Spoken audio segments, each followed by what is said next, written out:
23 नवंबर 2024 ये लड़की और लड़का 12:30 के ऊपर एक होटल में रिसेप्शन के ऊपर अपनी पर्सनल आईडी शेयर कर रहे हैं और एक कमरा बुक करवा रहे हैं। ये जो लड़की पीछे बैठी मोबाइल यूज कर रही है, इसको ये नहीं पता कि ये इसकी आखिरी वीडियो है और अब इसका आखिरी टाइम आ गया है। इनको बिल्कुल आगे नहीं पता कि आगे क्या होने वाला है, लेकिन जानते हैं इस वीडियो में। इस लड़की का नाम माया है और ये गोवा के कैलाश नगर के रहने वाली है। लेकिन नाज़रीन ग्रामी, ये अब यहाँ पे अपनी बड़ी बहन के साथ बंगलुरु के एच राज में रहती है और ये जॉब करती है। इसने गोवा में अपना कॉलेज मुकम्मल किया और यहाँ पे आके एजुकेशन स्टूडेंट काउंसलर में अपनी जॉब पूरी कर रही है और अपने पैसे कमा रही है अपनी जिंदगी को सेटल करने के लिए। ये जो लड़का है इसका नाम है आरोनी। ये कर्नाटका के कानूर शहर के एक कस्बे के रहने वाला है। ये भी यहाँ पे आके जॉब करता है और एजुकेशन स्टूडेंट काउंसलर में ही 15,000 रुपए के ऊपर जॉब कर रहा है और अपना कैरियर सेट कर रहा है आगे। ये बंगलुरु के इंदिरा नगर के 2 ग्लास क्रॉसिंग रोड के ऊपर एक होटल में आते हैं और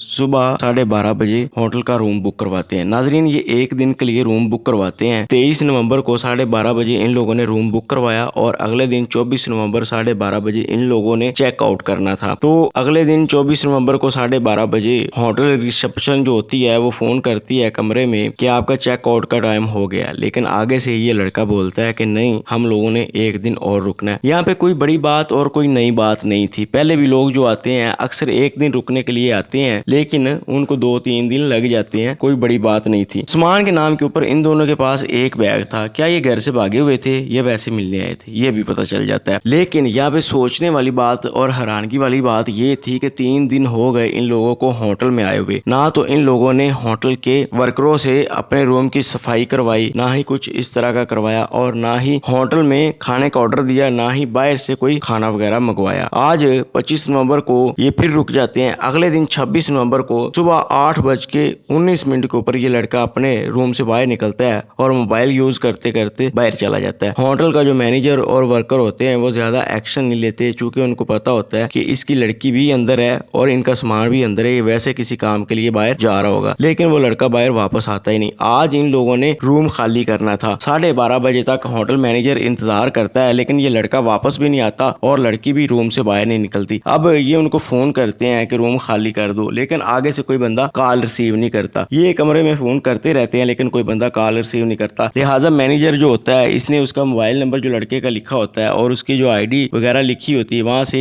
रजिस्टर से उसका मोबाइल नंबर निकालता है लड़के का, आर होनी को फोन करता है। आगे से आर होनी का नंबर बंद होता है। ये परेशान हो जाता है कि आज तो इन लोगों ने रूम खाली करना था लेकिन लड़के का नंबर बंद है। लिहाजा ये अपने कुछ लड़के साथ लेता है और मास्टर की से इनके रूम का दरवाजा खोलने की कोशिश करते हैं। आगे जाके देखते हैं, थोड़ा सा जोर लगाते हैं तो पता चलता है कि दरवाजा तो वैसे ही खुला हुआ है, बस साथ लगाया गया। ये दरवाजा खोल के जब थोड़ा सा अंदर जाते हैं तो इनकी चीखें निकल जाती है, क्योंकि बेड के ऊपर माया की डेड बॉडी पड़ी होती है, खून से लथपथ, और उसमें से स्मेल और बदबू इतनी तेज आ रही होती है कि किसी से बर्दाश्त नहीं होता। ये फौरन बाहर भाग जाते हैं। 12:30 बजे का टाइम होता है। अब पुलिस को इतला दी जाती है। पुलिस आती है, होटल का रूम खोलती, अंदर से चेक करती है। फॉरेंसिक की टीम भी साथ आई होती है, डॉग स्क्वाड वाले भी साथ आए होते हैं, रेस्क्यू वाले भी साथ आए होते हैं, सारे सबूत इकट्ठे करने वाले महकमे साथ आए होते हैं। अब पुलिस यहाँ पे देखती है कि लड़की की डेड बॉडी जो है वो बेड के ऊपर पड़ी हुई है और लाश जो है वो खून से लथपथ है। पास एक बड़ा सा चाकू पड़ा हुआ है जो कि किचन में यूज होता है। यहाँ पे एक पीले कलर की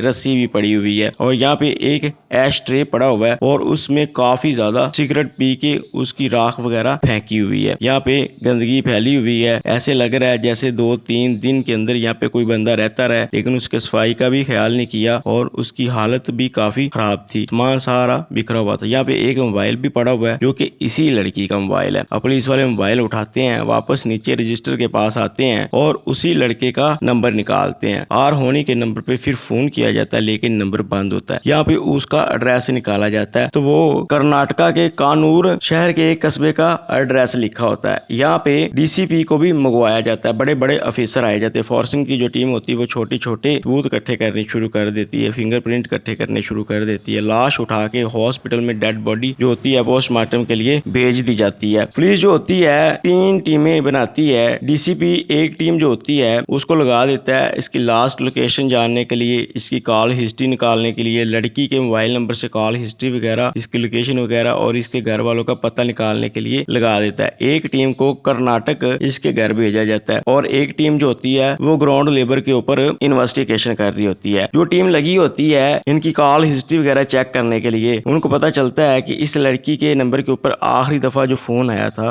वो इसकी बहन का आया था, जो मैसेज वगैरह भी आए हुए थे वो इसकी बहन के ही आए हुए थे और वो 3 दिन पहले आए हुए थे। यानी कि 23 नवंबर को इन लोगों ने कमरा बुक करवाया तो 23 नवंबर वाले दिन ही इस लड़की की मौत हो गई। यहाँ पे उसकी जो बॉडी होती है वो भी डिकम्पोजिशन के अमल से गुजर रही होती है। उससे भी ये वाज़ेह हो जाता है कि 3 दिन पहले इस लड़की की हत्या हो चुकी थी। अब पुलिस जो नोटिस करती है कि आर होनी का जो नंबर है वो बार बार बंद होता है और ऑन होता है। सीसीटीवी कैमरे की वीडियो से पता चलता है कि जब ये होटल से निकला तो इसने एक कैब बुक करवाई थी मोबाइल ऐप के जरिए। अब ये उस कैब में बैठता है और रेलवे स्टेशन के ऊपर जाता है। पुलिस जो होती है उस कैब का नंबर निकालती है, ड्राइवर को मंगवाती है, उससे राब्ता करके सब कुछ पूछती है। वो कहता है कि ये मेरे साथ बैठा था और रेलवे स्टेशन ही गया था। पुलिस वाले रेलवे स्टेशन के भी सीसीटीवी कैमरे चेक करते हैं। वहाँ पे ये आर होनी नजर आता है कि एक ट्रेन में चढ़ जाता है जो कि ट्रेन कर्नाटक के रायचूर जाने वाली होती है। अब पुलिस की जो टीम कर्नाटक कस्बे में गई होती है वो अब रायचूर जाके इसकी इन्वेस्टिगेशन करना शुरू कर देती है और इसको ढूंढना शुरू कर देती है। यहाँ पे पुलिस के लिए मसले वाली बात ये थी कि ये बंदा बार बार अपनी लोकेशन चेंज कर रहा था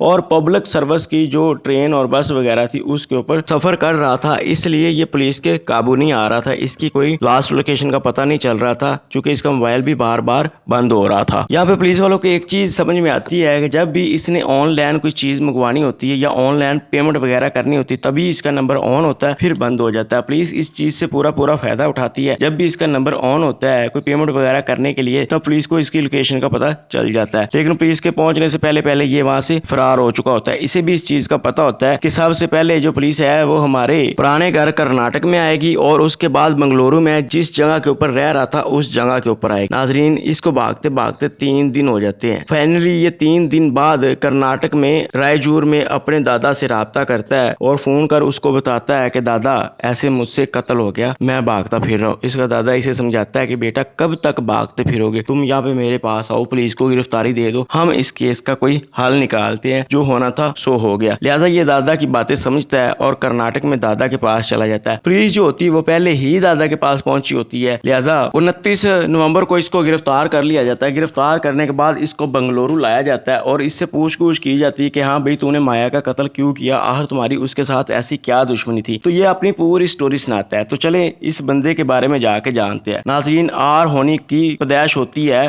कर्नाटक के कानूर शहर में। यहाँ पे इसकी माँ और बाप जो होता है बचपन में ही उनकी डिवोर्स हो जाती है। ये बिल्कुल छोटा सा होता है। डिवोर्स होने के बाद ये अपनी माँ के साथ चला जाता है। माँ जाके आगे एक बंदे से शादी करती है। शादी करने के बाद उस बंदे के साथ भी माँ का कुछ गुजारा नहीं होता, अच्छी नहीं चलती। लिहाजा ये उस बंदे से भी डिवोर्स लेती है और आगे जाके शादी करती है। नाजरीन, अब सुतेला बाप कहाँ पे इस आर होनी को प्यार देगा, इसका दिल जो होता है वो खट्टा पड़ना शुरू हो जाता है। जब उससे आगे वाले बंदे से शादी होती है वो भी सुतेला बंदा होता है, वो भी जुल्म करता है। जुल्म करने के बाद ये जो आर होनी होता है ये अपनी माँ से निकलता है, उसके पास से अपने दादा के पास आ जाता है। अब इसका जो दादा होता है वो इसको पालना शुरू कर देता है। बाप जो होता है उसने भी नई शादी करवा ली होती, माँ ने भी नई शादी करवा ली होती। दादा इसको पढ़ाता है जहाँ तक इससे हो सकता है ये पढ़ता है। पढ़ने के बाद ये अपनी ऐसे ही जिंदगी गुजार रहा होता है। इसकी उम्र 21 साल हो जाती है। दूसरी तरफ ये जो माया होती है, माया भी गोवा के कैलाश नगर में रहती है। वहां से ये अपना कॉलेज मुकम्मल करती है, पढ़ाई करती है। इसकी उम्र 19 साल हो जाती है। 19 साल बाद इसकी जो बहन होती है बंगलुरु में रह रही होती है, ये उसके पास आती है और आने के बाद एजुकेशन स्टूडेंट काउंसलर में जॉब करना शुरू कर देती है। तो इसकी ऐसे जॉब चल रही होती है और दूसरी तरफ इसका जो होता है आर होनी वो 21 साल की उम्र में अपने दादा के साथ रहता है और बेरोजगार होता है। अब वो भी मोबाइल इस्तेमाल करता है, ये भी मोबाइल इस्तेमाल करती है। एक दिन इन दोनों की डेटिंग ऐप से मुलाकात होती है। मुलाकात होने के बाद ये जो माया होती है ये आर होनी को कहती है कि तुम कर्नाटक से यहाँ पे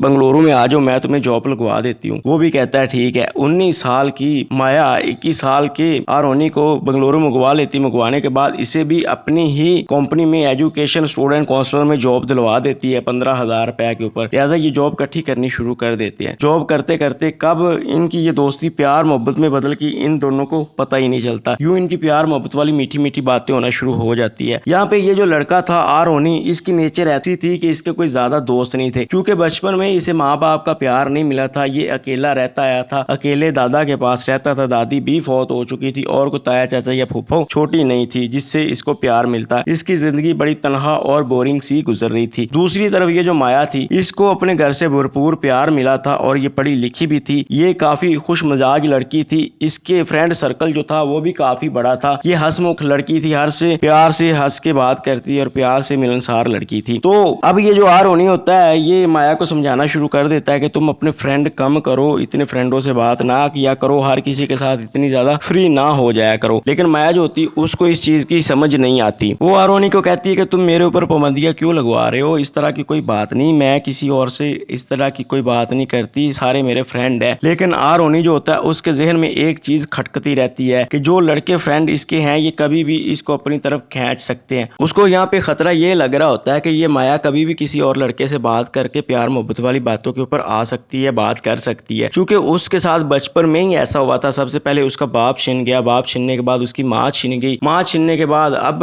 वो अपने दादा से भी दूर था बंगलुरु में और खाली इसी लड़की के सहारे यहाँ पे अपनी जिंदगी गुजार रहा था, रेंट के ऊपर मकान लिया हुआ था और अपनी जॉब कर रहा था। अब इसे खतरा था कि ये लड़की भी मेरे हाथ से चली गई तो मेरे लिए प्रॉब्लम क्रिएट हो जाएगी, मसला हो जाएगा, इसलिए इसको ये डर था और ये लड़की को बार बार कहता था कि माया तुम इस तरह की हरकतें ना करो, ये लड़के जो तुम्हारे फ्रेंड है इनको अपनी लिस्ट से निकालो, खाली लड़कियों से ही दोस्ती रखो। लेकिन माया इसको समझाती है कि इस तरह की कोई बात नहीं, मैं तुम्हारे हाथ में ही रहूंगी, मैं कभी भी किधर नहीं जाऊंगी। लेकिन ये जो आरोनी होता है इसको परेशानी लगी रहती है, लिहाजा ये एक दिन क्या करता है कि माया को बोलता है कि हम दोनों लिविंग रिलेशनशिप में रहते हैं। लेकिन माया कहती है कि तुम्हारा दिमाग तो खराब नहीं, मैं अपनी बहन के पास रहती हूँ तो मेरी बहन क्या बोलेगी कि किधर जा रहे हो, मैं लिविंग रिलेशनशिप में नहीं रह सकती। दूसरी तरफ ये आरोनी जो होता है इसके ज़हन में ये बात आना शुरू हो जाती है कि जरूर ये और लड़कियों से बातें करती है और लड़कों से भी बातें करती है, जरूर किन्हीं लड़कों के साथ इसका चक्कर है, इसी वजह से ये लिविंग रिलेशनशिप में नहीं रह रही। लेकिन माया जो होती है इसको काफी समझाने की कोशिश करती है, इसी वजह से इन दोनों की लड़ाइयाँ झगड़े होने भी शुरू हो जाते हैं, लड़ाइयाँ झगड़े काफी ज्यादा बढ़ते रहते हैं, लिहाजा ये किसी चीज के ऊपर फैसला नहीं होता। एक दिन तंग आके आरोनी कहता है कि यार देखो तुम मेरे साथ लिविंग रिलेशनशिप में नहीं रह सकती, लेकिन एक दिन तो मेरे साथ रह सकती हो, एक दिन और एक रात तो हम इकट्ठे रह सकते हैं। लिहाजा ये जो माया होती है इस चीज के ऊपर मान जाती है कि चलो ठीक है एक दिन हम इकट्ठे रह लेते हैं। वो अपनी बहन को झूठ बोलती है कि यहाँ पे कंपनी में कोई फंक्शन है इसलिए मैं रात को नहीं आ सकती, अगले दिन सुबह ही आऊंगी अपनी ड्यूटी पूरी करने के बाद। इसकी बड़ी बहन जो होती है माया की वो भी कहती है कि ठीक है। माया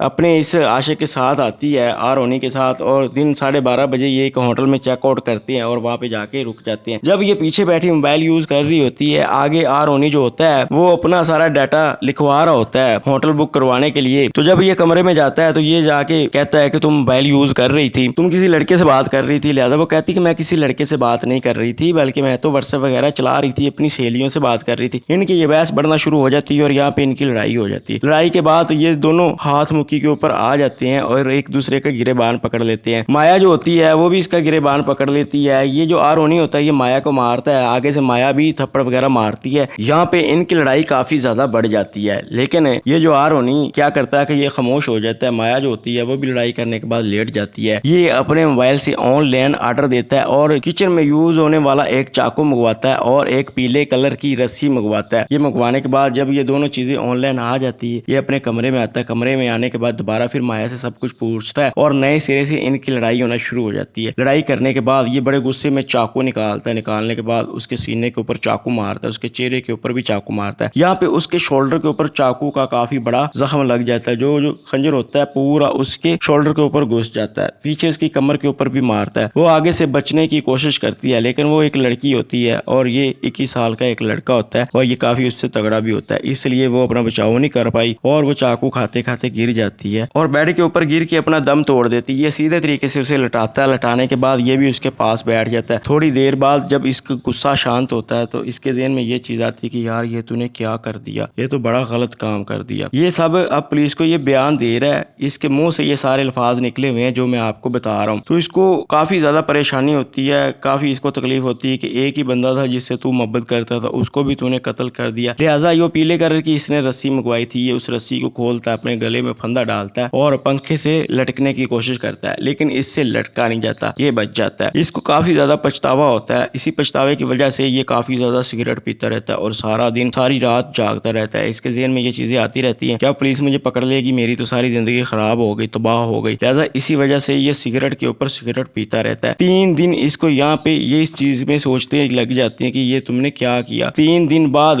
अब इसकी डेड बॉडी से स्मेल आना भी शुरू हो जाती है और इसको भी पता चल जाता है कि अब पुलिस को भी पता चल जाएगा, मैं जितना भी यहाँ पे रुक जाऊं लेकिन मुझे चेक आउट तो करना पड़ेगा, पुलिस तो आएगी। इसी वजह से ये सुबह सुबह उठता है और अपना मोबाइल यूज करते हुए बाहर निकल जाता है और बाहर जाके अपना नंबर बंद कर लेता है। अब यहाँ से पुलिस के पास पोस्टमार्टम रिपोर्ट भी आ जाती है। उस रिपोर्ट में पता चलता है कि इस लड़की की जो मौत हुई है वो शोल्डर के पास जो खंजर लगे हैं उसी की वजह से हुई। उसके खंजर के जख्म काफी बड़े थे जो इसकी हड्डियों में भी घुसते रहे और काफी ज्यादा ब्लीडिंग होने की वजह से उसकी मौत हो गई और पहले दिन ही उसकी मौत हो गई थी। यानी जिस दिन 23 नवंबर को इन दोनों ने होटल में कमरा बुक करवाया उसी रात इस लड़की माया की मौत हो गई थी। यानी यहाँ पे पुलिस वालों के सामने एक चीज तो आई कि इस लड़के ने आरोनी ने इसको जानबूझ के कत्ल नहीं किया और ये कोई प्लान के साथ इसने कत्ल नहीं किया था। ये इस लड़की से मोहब्बत करता था और ये सिक्योर नहीं था इसके बारे में। ये सोचता था कहीं ये मुझे छोड़ के न चली जाए। अगर इसके माँ बाप ने बचपन में इसे प्यार दिया होता और तलाक ना लेते, एक दूसरे से इकट्ठे जिंदगी गुजारते, अपने बच्चे की अच्छी परवरिश करते, तो उसके ज़हन में ये चीज नहीं आनी थी कि लोग मुझे छोड़ के चले जाते हैं। ये मुतमिन रहता चूंकि इसके पास माँ बाप का प्यार होता, इसको ये नजर आता है कि मेरी गर्लफ्रेंड भी मुझसे मोहब्बत करेगी और वफा करेगी। लेकिन ये इनसिक्योर था, इसको डर था कि ये कहीं मुझे छोड़ के ना चली जाए। इसी वजह से, इस डर की वजह से ये कत्ल कर देता है। अब ये चीजें सामने आई कि इसने रजिस्टर में जो अपना एड्रेस लिखवाया था वो बिल्कुल ओरिजिनल और असली ही लिखवाया था। इसने अपनी जितनी भी प्राइवेसी दी हुई थी होटल वालों को वो बिल्कुल असली ही दी हुई थी। यहाँ से ये चीज साबित होती है कि अगर इसने प्लान करके कत्ल किया था तो ये सारा कुछ अपना असल ना देता, अपनी आईडी और एड्रेस के बारे में असल ना बताता, लेकिन इसने सब कुछ असल बताया हुआ था। और दूसरा, मर जाने के बाद ये 2-3 दिन उसके साथ रहता रहा, उसके पास जो स्मेल आती थी वो भी बर्दाश्त करता रहा। ये चीज ये भी साबित करती कि इसको उससे मोहब्बत थी, लेकिन इसको कोई समझाने वाला नहीं था। 21 साल इसकी उम्र थी और कोई भी